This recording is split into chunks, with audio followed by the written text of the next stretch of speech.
दुनिया भर में गिरती रिटेल बिक्री के बीच भारत का खुदरा मार्केट लगातार छलांग लगा रहा है। इसके असर से रिटेल सेक्टर के तमाम सेगमेंट्स के बीच भारतीय डायरेक्ट सेलिंग इंडस्ट्री को काफी फायदा मिला है, जिससे उसका आकार बढ़ गया है। World federation of direct selling association यानी WFDSA के ताजा आंकड़ों के मुताबिक 2022 के दौरान भारत में डायरेक्ट सेलिंग इंडस्ट्री 3.23 अरब डॉलर से ज्यादा की हो गई है। इसके असर से ग्लोबल रैंकिंग में भारत एक पायदान चढ़कर 11वें स्थान पर पहुंच गया है और एशिया प्रशांत क्षेत्र रैंकिंग में भारत का छठा स्थान बरकरार है।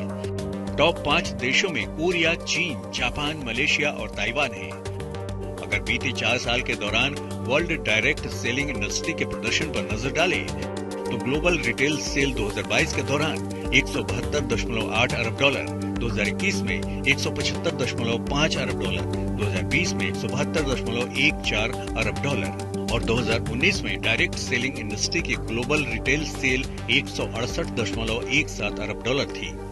अब अगर इस प्रदर्शन की तुलना भारतीय डायरेक्ट सेलिंग इंडस्ट्री के प्रदर्शन से की जाए तो बेहद हैरान करने वाले आंकड़े सामने आते हैं। दरअसल वैश्विक प्रत्यक्ष बिक्री 2019 से 2022 के बीच 0.9% की दर से बढ़ी है, जबकि भारतीय डायरेक्ट सेलिंग बाजार ने 3 साल में 13.3% की CAGR हासिल की है। ये प्रदर्शन इस लिहाज से काबिल तारीफ है कि दुनिया की टॉप 10 डायरेक्ट सेलिंग कंपनियों में से केवल 3 ही भारतीय बाजार में है।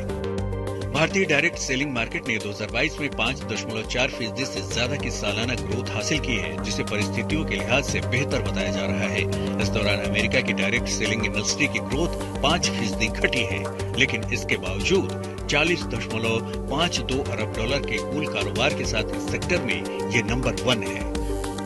अब भारतीय डायरेक्ट सेलिंग इंडस्ट्री का सुझाव है कि सरकार इस क्षेत्र से जुड़े नियम कानूनों में लचीलापन दिखाए, जिससे दुनिया की सभी टॉप 10 कंपनियां भारत को अपनी योजनाओं में शुमार करें। आदित्य केराना, आज तक।